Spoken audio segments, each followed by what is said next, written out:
So I'm getting a lot of questions about this 49ers-Eagles matchup, and probably the most popular question, or some variation of it, is what will the 49ers do to stop Jalen Hurts from escaping the pocket and rushing for too many yards against them? Because Hurts, when they played in week 2 of last season, 10 carries, 82 yards. Philadelphia only managed 11 points, but Hurts did do some damage on the ground, and obviously he's a much better quarterback, and this is a much better Philadelphia offense since then. So the 49ers are going to have to find a way to prevent him from leaking out of the pocket. And, another question that I get a lot of is, will Charvarius Ward trail A.J. Brown, the Eagles' top receiver, in man coverage? So obviously A.J. Brown wasn't around the last time the 49ers faced the Eagles. Brown actually torched the 49ers on 3rd and long as a member of the Titans last year. Brown's trade from the Tennessee Titans to the Philadelphia Eagles is a huge reason why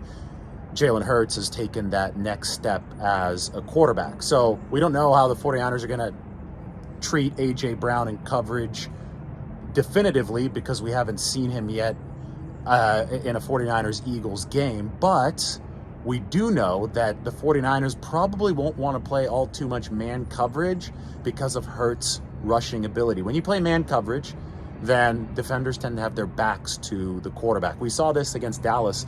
There was a big 4th down conversion that Dallas picked up where they were able to identify that the 49ers were in man coverage by motioning Tony Pollard, their good versatile running back, out of the backfield. He went out wide, and Dre Greenlaw followed him. That was a clean tell that the 49ers were in man coverage. With that play, with that formation before that play, Dak Prescott knew that the middle of the field was going to be open because Greenlaw was out on the sideline, and he also knew that he was going to be able to study where the defenders went based on them following the Cowboys receivers in man coverage. So the benefits of zone coverage against a running quarterback are you keep your eyes to the QB, and if that QB is going to try to run, well, if you're a fast defense, then you can close those running lanes really quick. So I don't think that the 49ers are going to trail A.J. Brown all too much in man coverage with Charvarius Ward for that reason, because I think they're going to want to keep their eyes on Jalen Hurts. Now, of course, that's going to allow Philadelphia probably to do some nickel and diming downfield, right? Zone coverage is a little bit softer.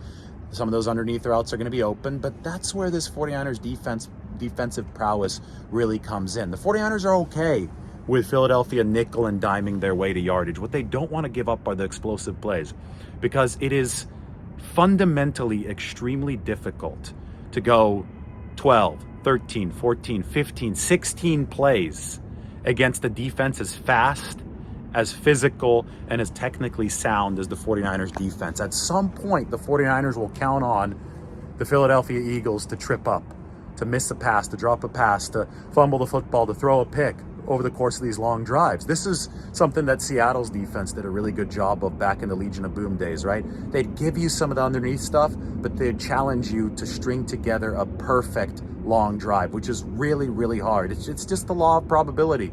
If there's a 2% chance of screwing up any given play, well, if you have to string 14 of those together, that chance exponentially grows. It turns into a much bigger opportunity for the defense to generate one of those game-changing negative plays. So I think the 49ers are going to play some zone because they're going to keep their eyes on Jalen Hurts. They're going to need a disciplined pass rush. They're going to need good, disciplined, fast linebacker play. And that secondary is going to need to keep its eyes on the backfield so that Hurts doesn't leak out. Play good zone, good, just good fundamentals on the back end should limit those explosive plays, and then converge on the shorter plays that you do give Philadelphia in front of you as a result.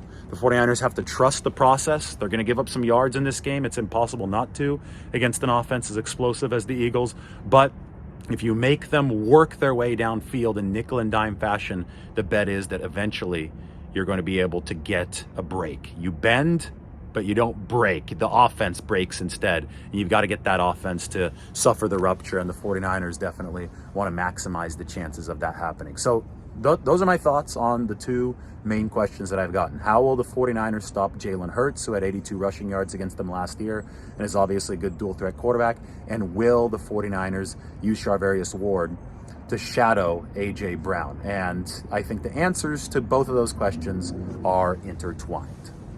This is the view from Edge Hill Mountain, a little-known residential neighborhood near West Portal in San Francisco. This is the backside of Twin Peaks. So you could see Sutro Tower. Highest point in the city is the top of that tower. And you could see all the way to the bay if you look northward toward Marin County. A little patch of water right there. That is the Golden Gate, with the Golden Gate Bridge being on the other side of those trees.